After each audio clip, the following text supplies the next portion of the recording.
الحمد لله حمدا كثيرا كما أمر ونشهد أن لا إله إلا الله وحده لا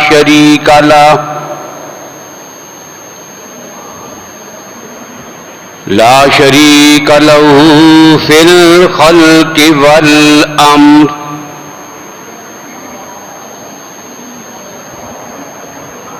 إرغاما لمن جحد به وكفر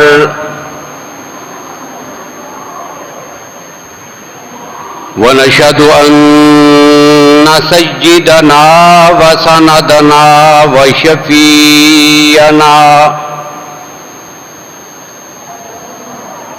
وشفيعنا محمدا عبده ورسوله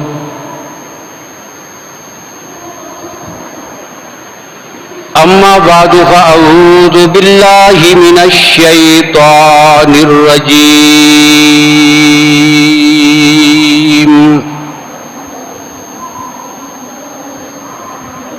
بسم الله الرحمن الرحيم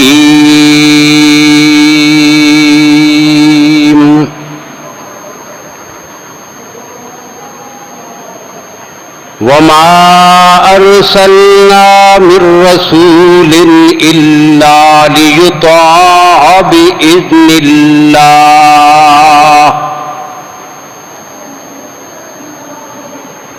ولو أنهم إذ ظلموا أنفسهم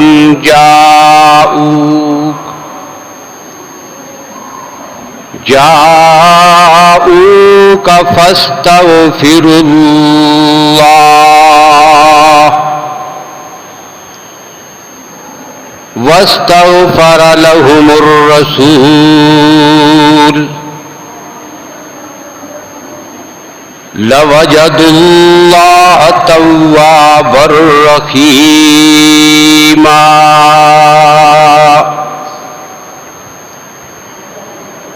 صدق الله مولانا العظيم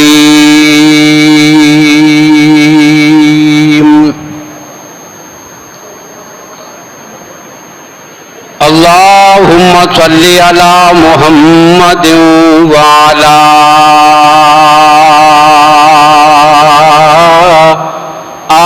آل محمد بعدد من قعد وقام وصل على محمد وعلى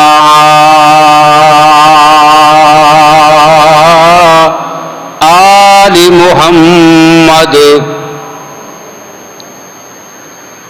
بعدد من صلى وصام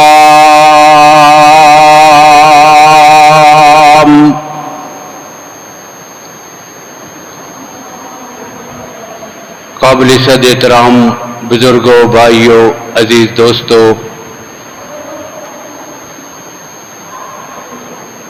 گزشتہ جمعوں میں ماہ ذی الحج کی مناسبت سے سیدنا حضرت ابراہیم خلیل اللہ علیہ الصلوۃ والسلام کے مبارک تذکرے میں مکہ المکرمہ کا کچھ تذکرہ آپ کے سامنے کیا گیا تھا،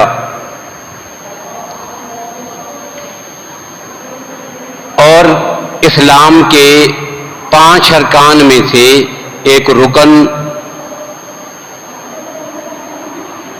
جسے حج کہتے ہیں، اس کا تعلق بھی مکہ المکرمہ کی سرزمین کے ساتھ ہے۔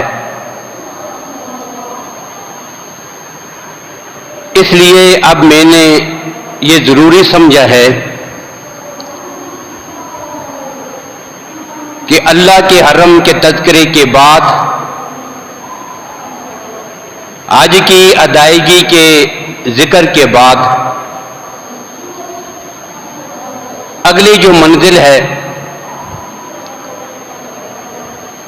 اور عرب کا وہ عظیم شہر کہ جسے میرے نبی کا شہر کہتے ہیں، مدینہ طیبہ. اب جس طرح حج اور عمرہ کر کے واپس آنے والا آدمی وہ اہل ایمان کہ جنہیں رب نے یہ سعادت بخشی کہ انہوں نے حج کیا یا عمرہ کیا، تو جس طرح ان کا دل اس بات کو گوارا نہیں کرتا کہ حج ادا کریں اور مکہ سے واپس گھر لوٹ آئیں، حالانکہ حج جو ہے اس کے ارکان مکہ مکرمہ میں مکمل ہو گئے ہیں. اب وہ مدینہ طیبہ نہ بھی جائے تو حج ہو گیا ہے، لیکن کسی مومن کا دل یہ نہیں چاہتا کہ مکہ سے سیدھا واپس گھر آ جائے.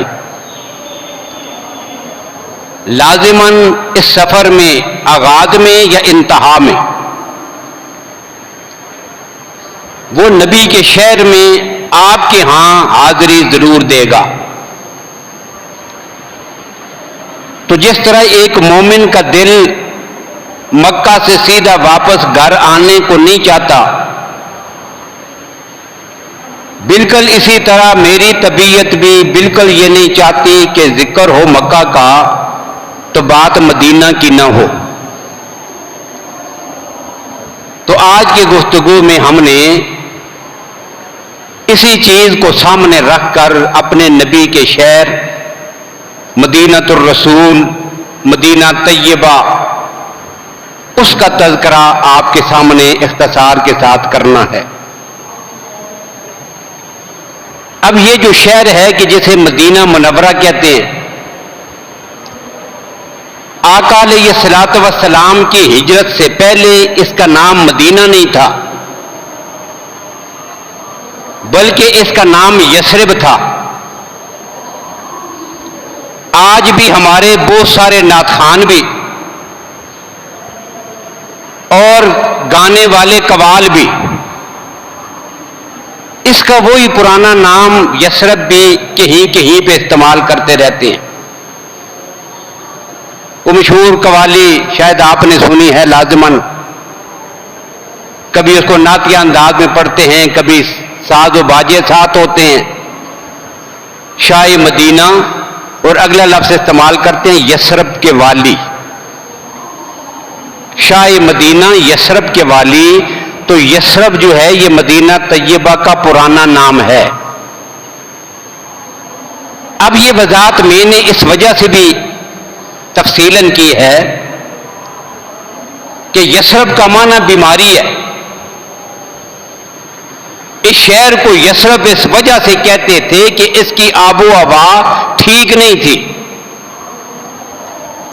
لوگ کثرت کے ساتھ بیمار پڑتے تھے. اور جب نبی اکرم صلی اللہ علیہ وسلم اور آپ کے صحابہ ہجرت فرما کے یہاں پہ پہنچے، شاید ہی کوئی آدمی ایسا ہو کہ جو بیمار نہ ہوا ہو. آب و ہوا مکہ والی تبدیل ہوئی، اس سرزمین میں آیا تو یہاں کی آب و ہوا انہیں راس نہ آئی، اور کچھ صحابہ کرام تو شدید بیمار پڑے، جن میں سیدنا صدیق اکبر رضی اللہ عنہ کی ذات بھی ہے. زیادہ بیمار ہو گئے، بلکہ صدیق اکبر رضی اللہ تعالی عنہ کی حالت تو بیماری کی وجہ سے ایسے ہو گئی کہ وہ یہ سمجھنے لگے تھے کہ اب شاید میری موت قریب ہے، میں دوبارہ ٹھیک نہیں ہو سکوں گا. اسی حالت میں انہوں نے ایک جملہ کہا تھا جس میں انہوں نے اس بات کا اظہار کیا تھا اور کہا تھا کہ لوگ اپنے کاموں میں مصروف ہیں انہیں اس بات کا بھی پتہ نہیں والموت ادنا من شراک نعلہ، ان کی موت ان کے اتنے قریب آ گئی ہے کہ جتنا پاؤں میں پہنے ہوئے جوتے کا تسمہ انسان کے قریب ہوتا ہے، بس شروع ہو گئی ہے موت ان کی۔ اس سے اظہار یہ ہوتا تھا کہ انہیں بھی اندازہ ہو گیا تھا کہ شاید میں جاں بھر نہ ہو سکوں۔ اب ایسی فضا تھی یہ شہر کی جسے یثرب کہتے تھے۔ اب سب سے پہلے تو میرے نبی نے اس نام کو تبدیل کیا، جس طرح میرے نبی صلی اللہ علیہ وسلم کی عادت مبارکہ تھی وہ برے نام کو چاہے وہ انسانوں کا ہو تبدیل فرما دیتے تھے۔ بالکل اسی طرح کسی جگہ کا نام ٹھیک نہ ہو تو اللہ کے نبی اسے بھی تبدیل فرماتے تھے۔ فرمایا کہ آج کے بعد یہ یثرب نہیں، من سم المدینۃ یثرب فلیستغفر اللہ انہ طیبہ۔ حضرت براء بن عازب رضی اللہ تعالیٰ عنہ کی روایت مسند احمد میں، آج کے بعد کوئی آدمی اسے یثرب نہ کہے، یہ نام مجھے ناپسند ہے، اور جس نے آج کے بعد مدینے کو یثرب کہا فلیستغفر اللہ، اسے چاہیے کہ توبہ اور استغفار کرے، اس نے گناہ کیا ہے۔ یہ یثرب نہیں، آج کے بعد یہ مدینہ ہے، اور مدینہ کا لفظی معنی ہوتا ہے شہر۔ اب کون سا مدینہ؟ تو یہ میرے نبی کا شہر ہے، اس وجہ سے اس کو مدینۃ النبی، مدینۃ الرسول، الدار، الدار الایمان، الدار الہجرہ، دار الانصار، طیبہ، طیبہ، منورہ، مبارکہ، مقدسہ، یہ سارے نام کس کے ہیں؟ یہ مدینہ شریف کے نام ہیں۔ اب یہ سارے نام احادیث میں منقول ہیں، اللہ کے نبی صلی اللہ علیہ وسلم نے یہ نام دیے ہیں۔ مدخل صدق، جب اللہ کے نبی ہجرت فرما رہے تھے نا مکہ سے مدینہ کی طرف، اللہ خود اپنے نبی کو دعا سکھاتے ہیں۔ میرے نبی یہ شہر سے نکلے ہو، اب جس شہر کی طرف جانا ہے اب یہ دعا پڑھتے ہوئے جائیں، کیا؟ رب ادخلنی مدخل صدق، سورہ بنی اسرائیل میں، رب ادخلنی مدخل صدق واخرجنی مخرج صدق واجعل لی من لدنک سلطانا نصیرا۔ اب مدینے کو کیا کہا گیا قرآن میں؟ مدخل صدق، سچائی کا گھر، وہ شہر جو سچوں کا شہر ہے، جو طیبہ ہے، جو طیبہ ہے، جو برکت والا ہے، جو مقدس ہے، جو پیغمبر کا دار ہجرت ہے۔ اور پھر ایک نام قرآن پاک نے اور استعمال کیا ہے اس کا، کیا؟ والذین تبوؤا الدار، اسے دار کہا، یہ ایمان والوں کا گھر ہے، یہ ان کے امام و مقتدا اللہ کے نبی کا گھر ہے، اس وجہ سے اسے دار کہا۔ والذین تبوؤا الدار، اور اگلے لفظ کیا ہے؟ والایمان، یہ دار الایمان ہے۔ تو مدینے کا نام الدار، الدار الہجرہ، دار الایمان، یہ بھی کہاں پہ ہے؟ قرآن پاک میں۔ اور طیبہ اور طیبہ اور تابہ، ان سب کا ایک ہی معنی ہے، مقدس، پاکیزہ، پاک اور صاف، خوشبو والا۔ اب یہ سارے نام کہاں پہ ہیں؟ اللہ کے نبی صلی اللہ علیہ وسلم کا ایک فرمان ہے، اللہ نے یہ نام رکھا ہے مدینے کا۔ اور ایک حدیث میں اللہ کے نبی صلی اللہ علیہ وسلم فرماتے ہیں، اللہ نے مجھے حکم دیا ہے کہ میں اس شہر کا نام طیبہ رکھوں، تابہ رکھوں، اللہ کے حکم سے میں نے یہ نام رکھے ہیں۔ اب یہ تو ہو گئی جی شہر کے نام، یہ وہ شہر ہے میرے نبی صلی اللہ علیہ وسلم کا، مدینہ منورہ، مدینہ مکرمہ، مدینہ شریف، یہ عزت والا شہر۔ اور اسے یہ سعادت حاصل ہوئی اس شہر کو کہ میرے نبی صلی اللہ علیہ وسلم نے اسے اپنی دین کی تبلیغ کا مرکز بنایا ہے. مکہ سے ہجرت کی، کہاں پہ آگے؟ مدینہ طیبہ. اب یہ مرکز بن گیا ہے، اور مرکز بھی ایسا بنا، اللہ کے نبی نے فرمایا تھا یہ دار الایمان ہے، اسے اللہ نے دار الایمان بنا دیا ہے. اور پوری دنیا سے جب فتنوں کا دور ہوگا قرب قیامت میں، سب سے بڑی بڑی نشانیاں قیامت کی آئیں گی. دجال آئے گا، ایک طاعون پھیلے گا، دنیا کے سارے لوگوں کو اپنی لپیٹ میں لے لے گا. ایسی حالت میں بھی اللہ فرشتوں کی ڈیوٹی لگا دیں گے، وہ مدینہ شہر میں نہ دجال کو داخل ہونے دیں گے، نہ طاعون کی وبا مدینہ طیبہ کے اندر آئے گی. ہاں ایک صورت ہوگی، اس وقت مدینے کے اندر جو کھوٹا آدمی ہوگا نا، ایمان میں کمزور، حالت کفر میں، خدا نخواستہ اس وقت اندر کوئی آدمی ہوگا، اب زلزلہ آئے گا، اس کی وجہ سے وہ بھاگ کر خود ہی مدینے سے باہر نکل جائے گا. یہ آفتیں اور یہ فتنے مدینے کے اندر داخل نہیں ہو سکیں گے. اللہ نے اسے آخری وقت تک مامون اور امن کی جگہ بنا دیا. اور نبی اکرم صلی اللہ علیہ وسلم فرماتے ہیں حضرت ابراہیم علیہ السلام نے رب سے دعا کر کے مکہ کو حرم بنایا ہے، اور میں نے اپنے رب سے مانگ کے مدینہ کو حرم بنا دیا ہے. یہ حرم نبوی ہے صلی اللہ علیہ وسلم، تو یہ میرے نبی کا شہر ہے. اور اللہ کے نبی صلی اللہ علیہ وسلم فرماتے ہیں جب یہ فتنے پھیل جائیں گے، ایک وقت آئے گا پوری دنیا میں کفر کا غلبہ ہوگا، باطل چھا جائے گا، کہیں پہ جب ایمان نہیں بچے گا تو ایمان پوری دنیا سے سمٹ کر ایک سانپ کی طرح واپس مدینہ طیبہ میں آ جائے گا. ایمان کی جو پناہ روز اول سے تھی وہ کون سی تھی؟ مدینہ طیبہ. اور باقی جتنے بھی شہر اور ملک ہیں جو مسلمانوں کے زیر نگوں آئے تھے، بشمول مکہ مکرمہ کے جتنی بھی آبادیاں اور بستیاں ہیں، وہ کس سے پھیلی ہیں؟ وہ تلوار اور جہاد کے ذریعے سے مسلمانوں کے زیر نگوں آئی ہیں. مکہ فتح ہوا، اللہ کے نبی لشکر لے کے نکلے ہیں، فتوحات بڑھتی چلی گئیں. 11 لاکھ مربع میل، 22 لاکھ، 44 لاکھ، پھر آدھی دنیا پر اسلام کا حرم لہرایا جہاد کے ذریعے، تلوار کے ذریعے.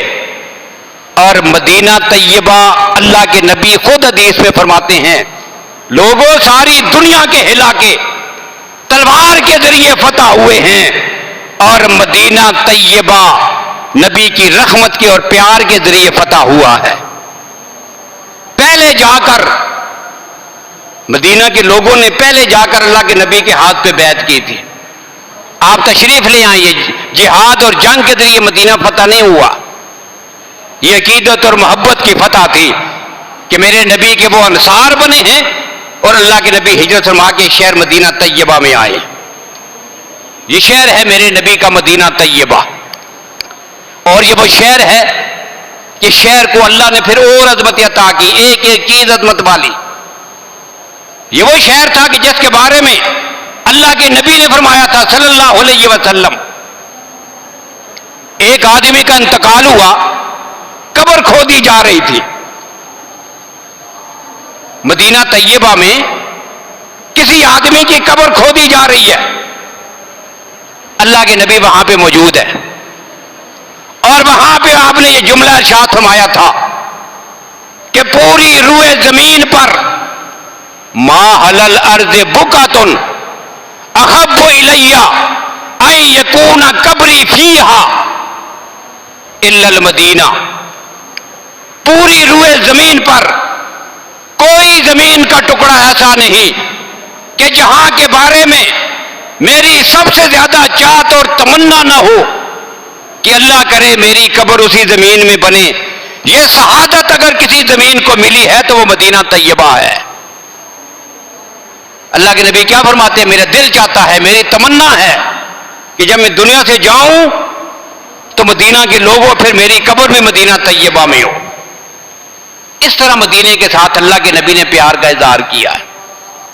اتنا محبوب ہے میرے نبی صلی اللہ علیہ وسلم کو، اور یہی وجہ تھی کہ جب نبی اکرم صلی اللہ علیہ وسلم کا وصال مبارک ہوا، آپ کی وفات مبارکہ ہو گئی، اب مسئلہ یہ شروع ہوا کہ اللہ کے نبی صلی اللہ علیہ وسلم کا روضہ مبارک، آپ کی قبر مبارک کہاں پہ بنائی جائے، آپ کی تدفین کہاں پر ہو۔ اب یہ مسئلہ تو حل کیا سیدنا صدیق اکبر رضی اللہ تعالیٰ عنہ نے۔ مسئلہ کیسے حل کیا؟ فرمایا کہ میں نے اللہ کے نبی سے سنا تھا کہ جس جگہ پر کسی نبی کی وفات ہوتی ہے اسی جگہ پر اس نبی کو دفن کیا جاتا ہے، لہذا جہاں پہ آقا کائنات کی رحلت مبارکہ ہوئی آپ کو دفن بھی اسی جگہ کیا جائے گا۔ سیدنا علی بھی پاس کھڑے تھے رضی اللہ تعالیٰ۔ اب حدیث میں آتا ہے کہ سیدنا علی رضی اللہ تعالیٰ عنہ نے ایک جملہ کہا، انہوں نے کہا کہ سنو، اللہ کے نبی صلی اللہ علیہ وسلم سے سن کر یہ نقطہ میرے ذہن میں ہے کہ اللہ کے نبی کو سب سے زیادہ پیار اسی جگہ کے ساتھ ہے جس جگہ میں میرے نبی کی وفات ہو گئی ہے۔ اگر پوری روح زمین پر سب سے زیادہ پیاری جگہ میرے نبی کے نزدیک کوئی ہے نا تو وہ کون سی ہے؟ جدھر آقا کائنات کا وصال مبارک ہوا ہے، سب سے زیادہ پیار اسی زمین کے ساتھ۔ اور یہ زمین پھر کون سی ہے پتہ ہے آپ کو؟ یہ نبی اکرم صلی اللہ علیہ وسلم کا حجرہ ہے کہ جو سیدہ عائشہ، مومنوں کی ماں سیدہ عائشہ رضی اللہ عنہ کا حجرہ، اس حجرے میں آپ کی وفات ہوئی۔ پتہ کیا چلا کہ سیدہ عائشہ رضی اللہ تعالی عنہ کا حجرہ اللہ کے نبی کو کائنات کی ساری زمینوں سے زیادہ محبوب اور پیاری ہے، وہ مقدس جگہ ہے جہاں آج بھی میرے نبی، اور پھر کمال کی بات یہ ہے کہ اس جگہ کو اللہ کے نبی نے اپنی حیات طیبہ میں ہی جنت قرار دیا تھا۔ ما بین بیتی و منبری روضۃ من ریاض الجنہ، یہ جنت کا ٹکڑا ہے۔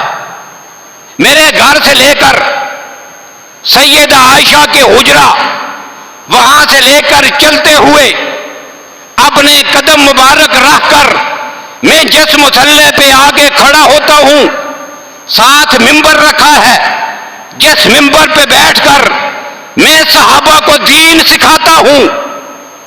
اب یہ جتنا ٹکڑا ہے میرا وہ حجرہ، وہاں سے آنے کا رستہ، آگے میرا مصلی اور میرا ممبر، اگر دنیا میں کوئی جنت کو دیکھنا چاہتا ہے تو یہ ٹکڑا روئے زمین پر جنت کا ٹکڑا ہے۔ یہ اس کو کیا کہتے ہیں؟ ریاض الجنہ۔ یہ ریاض الجنہ کہاں ہے؟ مسجد نبوی میں۔ ما بین بیتی و منبری روضۃ من ریاض الجنہ۔ اور اللہ کے نبی نے فرمایا تھا صلی اللہ علیہ وسلم کہ جس کے بس میں ہو، جس سے ہو سکے وہ مدینہ میں رہے، مدینہ طیبہ میں رہے، اور کوشش کرے کہ اس کی موت بھی مدینے میں آئے، اس لیے کہ جو مدینے میں مر گیا نا، کل قیامت کے دن میں محمد اس کی شفاعت کروں گا صلی اللہ علیہ وسلم۔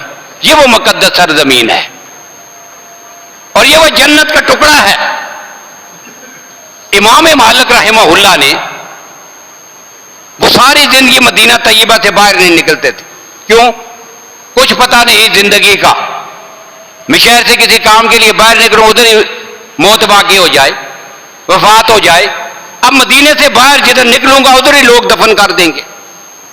اب اس چاہت اور تمنا میں وہ مدینہ کی بستی سے باہر نہیں نکلتے تھے، مسجد نبی میں درس دیتے تھے اور مدینہ طیبہ میں ہی رہتے تھے۔ آخر کار ان کو یہ سعادت میسر آئی کہ مدینہ طیبہ میں ان کی وفات ہوئی اور جنت البقیع میں مدفون ہیں۔ یہ بہت بڑی سعادت اور عظمت ہے۔ یہ کس کو حاصل ہے؟ مدینہ طیبہ کو۔ یہ میرے نبی کا شہر ہے، یہ عظمت والا وہ شہر کہ جس کی ایک ایک چیز کے ساتھ میرے نبی کی نسبت ہے۔ اور غزوہ حنین سے واپسی پر مدینے کی عظمت کو اجاگر کرنے کے لیے اور مدینہ طیبہ کے ساتھ جو میرے نبی کا تعلق ہے نا، اس کو واضح کرنے کے لیے ایک مقام پر اللہ کے نبی نے ایک جملہ ارشاد فرمایا تھا، اور یہ جملہ بخاری شریف میں ہے۔ ایک جگہ لشکر ٹھہرا، غزوہ حنین کا مال غنیمت ہے بڑی کثیر تعداد میں، بہت زیادہ مال غنیمت اللہ نے عطا کیا۔ اب تقسیم فرمایا اللہ کے نبی صلی اللہ علیہ وسلم نے، کیسے؟ باقی سب کو بہت کچھ دے دیا، جو نئے نئے مسلمان ہوئے تھے انہیں خوب نوازا، باقیوں میں بھی تقسیم کر دیا، لیکن مدینہ کے جو انصار ہیں نا ان کو کچھ نہیں دیا۔ اب ان کے ذہن میں خیال آیا کہ ہمیں کچھ نہیں دیا، باقی سب کو دے دیا ہے۔ اب رات کو جب اپنے خیموں میں جا کے بیٹھے نا، ادھر انصار کے خیمے لگے ہیں، ادھر مہاجرین کے خیمے ہیں، اپنے اپنے خیموں میں بیٹھے، تو انصار نے یہ بات اٹھائی، پتہ نہیں کیا وجہ ہو گئی ہے، اللہ کے نبی صلی اللہ علیہ وسلم نے باقی سب کو دیا لیکن انصار مدینہ کو، مدینہ کے رہنے والوں کو کچھ نہیں دیا۔ اب ان کے جو سربراہ تھے نا حضرت سعد رضی اللہ تعالیٰ عنہ، انہوں نے کہا کہ بھائی ادھر کوئی تبصرہ نہیں کرنا، خود صبح چل کر میں اللہ کے نبی کے حضور پیش ہو جاؤں گا، انہی سے پوچھ لیں گے آپ نے انصار کو نہیں دیا باقی سب کو دے دیا، وجہ کیا ہے؟ اللہ کے نبی فرمات بتا دیں گے۔ چنانچہ حضرت سعد رسول اللہ صلی اللہ علیہ وسلم کے پاس حاضر ہوئے۔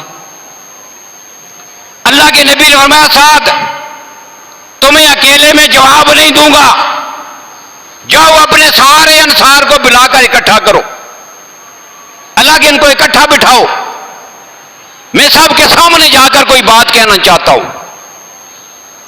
اب اللہ کے نبی صلی اللہ علیہ وسلم اپنے انصار کو اکٹھا کر کے ان کے پاس تشریف لے گئے، فرمایا انصار کے علاوہ کوئی ہو تو وہ الگ ہو جائے، آج کی گفتگو میں نے صرف انصار کے ساتھ کرنی ہے۔ یا رسول اللہ صرف انصار بیٹھے ہیں۔ اب اللہ کے نبی نے ان سے گفتگو فرمائی، اب وہ میں تفصیل میں نہیں جاتا، کئی بار میں نے اس حدیث کو آپ کے سامنے نقل کیا ہے۔ اللہ کے نبی نے پہلے اپنی اچھائیاں گنی، الم آتکم ذلالا فہداکم اللہ بھی، تم گمراہ تھے میں آیا، اللہ نے میری صدقے میں تمہیں ہدایت دی ہے۔ عائلا فاغناکم اللہ بھی، کچھ نہیں تھا اللہ نے تمہیں غنی کر دیا، برکتیں آ گئیں۔ آدان فالف اللہ بین قلوبکم، دشمن تھے اللہ نے آج تمہیں بھائی بھائی بنا دیا، بتاؤ یہ کس کی وجہ سے ہوا؟ انصار کہتے ہیں یا رسول اللہ اللہ نے یہ آپ کے صدقے میں کرم کیے ہیں۔ اچھا، پھر اللہ کے نبی صلی اللہ علیہ وسلم انصار کی طرف پلٹے، فرمایا سنو تم یہ بھی تو کہہ سکتے ہو یا رسول اللہ جب آپ کے پاس ٹھکانا کوئی نہیں تھا فآوانا، ہم نے تمہیں ٹھکانا دیا تھا، تمہارے پاس رہنے کے لیے گھر نہیں تھا، ہم نے آپ کو اپنے گھر خالی کر کے دیے، تمہارے پاس خرچ کرنے کے لیے کچھ نہیں تھا، ہم نے اپنا مال آپ کے قدموں پہ قربان کیا، ہم نے آپ کی حفاظت کے لیے اپنی جانیں لٹائیں۔ یہ بھی تو کہہ سکتے ہو نا، میرے انصار سنو، تمہارے احسان محمد پر اور آمنہ کے لال کے احسان تم پر، ہم ایک دوسرے سے الگ نہیں ہیں۔ اب یہاں تک تو ان کی تسلی کے لیے گفتگو فرمائی۔ اب جو اگلا جملہ تھا جس سے مدینے کی عظمت کا اظہار ہوتا ہے وہ کیا تھا؟ اب بخاری شریف میں ہے، اللہ کے نبی نے فرمایا تھا الا ترضون ان یرجع الناس بالشاة والبہیر وترجعون برسول اللہ الی رحالکم، کیا میرے انصار تم اس بات پہ راضی نہیں جب سارے لوگ اپنے گھروں کو لوٹ کے جائیں، کسی کے حصے میں اونٹ، کسی کے حصے میں بکریاں اور بیڑے آئیں، تمہارے حصے میں اللہ کا رسول آئے، اور اللہ کی قسم فواللہ لما ینقلبون بہ لما تنقلبون بہ خیر مما ینقلبون بہ، اللہ کی قسم ساری کائنات کو ایک طرف رکھ دیا جائے، اس کے سارے خزانے اٹھا کر وہ اس کا مقابلہ نہیں کر سکتے۔ اللہ نے جو تمہارے مقدر میں کر دیا ہے کہ اللہ کا نبی اب ہمیشہ ہمیشہ کے لیے مدینے کے لیے ہے، اب میں مدینے کو چھوڑ کے کبھی واپس نہیں جاؤں گا۔ چنانچہ ایسا ہی ہوا، اللہ کے نبی صلی اللہ علیہ وسلم نے اپنی ساری حیات طیبہ مکہ فتح ہونے کے بعد بھی اللہ کے نبی کہاں پہ تشریف فرما رہے؟ مدینہ طیبہ میں۔ یہ مدینہ طیبہ ہے۔ پھر مسجد نبی آقا علیہ الصلوۃ والسلام کی مسجد، جسے اللہ کے نبی نے اپنے ہاتھوں سے تعمیر کیا تھا، جس کے بارے میں اللہ کے نبی نے فرمایا تھا، ایک حدیث میں ہے اللہ کے نبی صلی اللہ علیہ وسلم فرمایا جو اس میں ایک نماز پڑھتا ہے 1000 نماز کا ثواب ملتا ہے، اور ایک حدیث میں ہے ایک نماز کا ثواب 50,000 نمازوں کے برابر ہے۔ اور ایک جو مشہور حدیث ہے جس پہ حج اور عمرہ کے دوران عمل بھی کیا جاتا ہے، کیا 40 نمازیں میں پوری کریں جی، یہ کیا ہے؟ تو یہ بھی نبی اکرم صلی اللہ علیہ وسلم کا فرمان ہے۔ اللہ کے نبی صلی اللہ علیہ وسلم نے فرمایا من صلی فی مسجدی 40 صلاۃ، لوگوں جس نے میری مسجد میں آ کر 40 نمازیں پڑھ لی اور اس حال میں لم تفوتہ صلاۃ، درمیان میں کوئی ایک نماز بھی اس کی چھوٹے نہ، مسلسل 40 نمازیں جو اس مسجد میں ادا کر لے، اللہ کی ذات اسے 3 قسم کی برات عطا فرما دیتے ہیں۔ آزادی مل جاتی ہے، کس سے؟ برات من النار، یہ آدمی جہنم سے آزاد ہے۔ یہ عظمت ہے، اور یہ عظمت کس کی وجہ سے ہے؟ نسبت مصطفیٰ کی وجہ سے۔ مسجد نبی کی عظمت نسبت مصطفیٰ کی وجہ سے، مدینہ طیبہ کی نسبت مصطفیٰ کی وجہ سے، اس شہر کی عظمتیں پیغمبر کی عظمت کی وجہ سے، یہ نسبت مصطفیٰ کا ہی تو تعلق ہے۔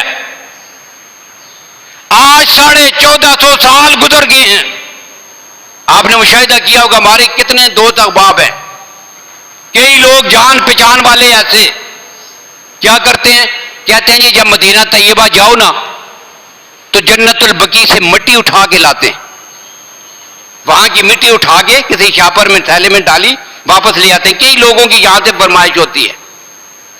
ہمارے ایک دوست سے سادات فیملی کے، وہ جا رہے تھے عمرہ کرنے کے لیے، دوسرا ان کا بھائی ان کو تاکید کرتا ہے، کہتا جی جنت البقیع سے میرے لیے مٹی اٹھا کے لانا۔ کیوں؟ آج بھی وہ سمجھتے ہیں کہ جس شہر میں میرے نبی کے قدم لگے ہیں اس شہر کی مٹی بھی بڑی عظمت والی ہے، وہ اس کو بھی مقدس سمجھ کر آج 1450 سال کے بعد اٹھا کے لاتے ہیں۔ یہ کیا ہے؟ یہ نسبت مصطفیٰ۔ تو پھر آپ اندازہ کریں ذرا ان لوگوں کی عظمت کا کہ جو براہ راست میرے پیغمبر کے گھر میں رہے، وہ پیغمبر کے ازواج مطہرات ہیں، پیغمبر کے بیٹے ہیں، پیغمبر کی بیٹیاں ہیں، پیغمبر کے نواسے ہیں، پیغمبر کی نواسیاں ہیں، یہ آپ کی پھوپھو ہیں، یہ آپ کے چچا ہیں، یہ سارے پیغمبر کی برادری اور رشتہ دار، یا پیغمبر کے صحابہ اور پیغمبر کے براہ راست شاگرد۔ آج 1400 سال کے بعد بھی اگر مدینے کو یہ عظمت حاصل ہے تو بتاؤ کہ پیغمبر کے صحابہ اور آپ کی اہل بیت کو کیا مقام حاصل ہوگا، جو براہ راست ہر وقت پیغمبر کے ساتھ رہے۔ تو بات کس کی ہے؟ نسبت مصطفیٰ کی۔ مدینہ طیبہ کو نسبت کس سے ہے؟ نبی اکرم صلی اللہ علیہ وسلم کی ذات گرامی سے۔ اور اگلی بات کہتا ہوں، ہمارے اکابر کا یہ عقیدہ اور نظریہ ہے کہ جب ایک آدمی سفر شروع کرے نا کدھر؟ مدینہ طیبہ کی طرف، یہاں سے یا حج کے بعد وہاں سے مدینہ کی طرف، تو شیخ الحدیث مولانا زکریا رحمۃ اللہ تعالی علیہ نے یہ بات لکھی ہے کہ جب وہ سفر شروع کرے نیت کیا ہو؟ اس کی نیت یہ ہو کہ میں اللہ کے نبی کی زیارت کے لیے جا رہا ہوں، رسول اللہ صلی اللہ علیہ وسلم کی زیارت کا ارادہ ہو، اور ساتھ یہ بھی پھر شامل ہو کہ مسجد نبی کی زیارت بھی کروں گا، دیگر جو مقامات مقدسہ ہیں ان کی زیارت بھی کروں گا، لیکن اصل نیت کس کی ہے؟ حضور صلی اللہ علیہ وسلم کی زیارت کی۔ لیکن ساتھ ہی وجہ بھی بتائی ہے، وجہ یہ بتائی کہ اس نیت کرنے میں نبی اکرم صلی اللہ علیہ وسلم کی تعظیم زیادہ ہے، اس لیے کہ جن کی وجہ سے ان ساری چیزوں کی عظمت ملی ہے، سب سے پہلے نام لے تو اسی مقدس ذات کا لے، بس یہ مسئلہ ہے۔ یہ سوچ کر، اور خود اللہ کے نبی صلی اللہ علیہ وسلم نے فرمایا ایک حدیث ہے، من زار قبری وجبت لہو شفاعتی، جس نے میری قبر مبارک کی زیارت کی، مجھ پہ لازم ہے کہ کل قیامت کے دن میں اس کی شفاعت کروں، میں اس کی سفارش کروں گا۔ خلت لہو شفاعتی وجبت لہو شفاعتی۔ اور ایک حدیث میں اللہ کے نبی صلی اللہ علیہ وسلم نے فرمایا کہ جو میرے روضہ اطہر پہ اس وجہ سے آیا کہ وہ میری زیارت کرے، ارادہ کیا تھا؟ میری زیارت کرنے کا ارادہ لے کر میرے روضے پہ حاضر ہو گیا ہے، اب یہاں پہ آیا لا یہمہ الا زیارتی، صرف یہی نیت تھی کہ وہ میری زیارت کے لیے آنا چاہتا تھا۔ تو اللہ کے نبی صلی اللہ علیہ وسلم فرماتے ہیں اس ارادے کی وجہ سے کل قیامت کے دن رب کے حضور میں اپنے اس بندے کی ضرور شفاعت کروں گا۔ اور ایک حدیث میں اللہ کے نبی صلی اللہ علیہ وسلم نے فرمایا من حج فلم یزرنی فقط جفانی، جو آدمی حج کرے اور پھر میری زیارت کرنے کے لیے میرے روضہ اطہر پہ حاضر نہ ہو، فقط جفانی، بڑا بے وفا ہے، بڑا بے مروت ہے، اس میں اخلاق نام کی اور وفا کی کوئی رتی بار بھی نہیں ہے۔ اگر اس کے دل میں ذرا بھی وفا ہوتی نا تو حج کرنے کے بعد میرے روضہ پہ حاضری ضرور دیتا۔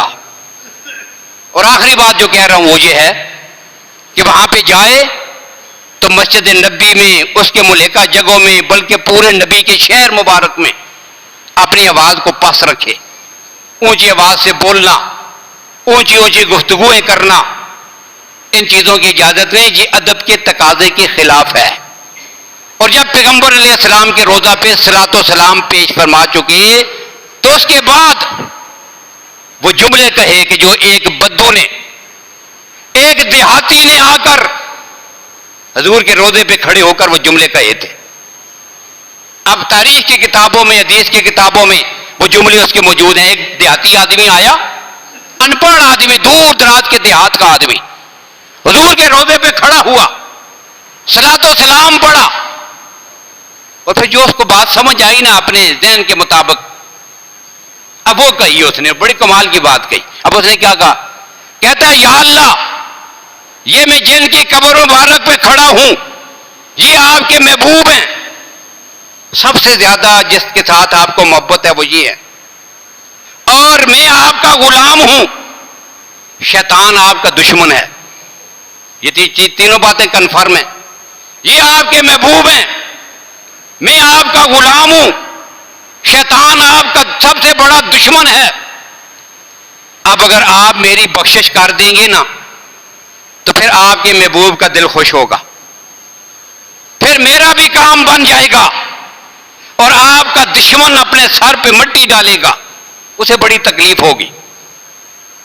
اور پھر اگلا جملہ اس نے کہا کہ عرب کی دھرتی پر ان لوگوں کا ایک رواج ہے، جب کوئی بڑا آدمی ان کا مر جائے نا تو دفن کرنے کے بعد اس کی قبر پر کئی غلاموں کو آزاد کرتے تھے، یہ ان کی ایک رسم تھی۔ جتنا بڑا آدمی ہوتا اتنے زیادہ غلام آزاد کیے جاتے، سینکڑوں کے حساب سے، درجنوں کے حساب سے، جتنی استطاعت ہے، جتنا بڑا سردار مر گیا ہے دفن کیا، واپس لوٹنے سے پہلے غلام آزاد کیے۔ تو وہ بدو کہتا ہے یا اللہ، دنیا کے بڑے بڑے سرداروں کی قبر پہ عرب کے لوگ اپنے غلاموں کو آزاد کرتے ہیں، اور اللہ کی دھرتی پر میرے نبی سے بڑا کوئی نہیں ہے، وہ سید الانس والجن ہیں، افضل الخلق والبشر ہیں، اور تمام انبیاء کے امام اور مقتدا ہیں۔ میں آج ان کے قبر مبارک پہ کھڑا ہوں، اپنے اس غلام کو بھی یا اللہ جہنم سے آزاد کر دے۔ تو مفسرین نے لکھا کہ یہ جملہ بھی پیغمبر کے روضے پہ کھڑے ہو کر صلاۃ و سلام کے بعد کہہ دے۔ تو یہ مقدس شہر ہے کون سا؟ میرے نبی کا، جسے مدینۃ النبی، مدینۃ الرسول کہتے ہیں صلی اللہ علیہ وسلم۔ مختصر سا تعارف کا آپ کے سامنے میں نے ذکر کر دیا، باقی گفتگو انشاءاللہ آئندہ۔ اللہ تعالیٰ ہم سب کو مدینہ طیبہ کی حقیقی محبت بھی نصیب فرمائیں، اور سب کو یہ سعادت میسر فرمائیں کہ بار بار اللہ آپ کو ہم سب کو حاضری کی توفیق نصیب فرمائے۔ وآخر دعوانا ان الحمد للہ رب العالمین۔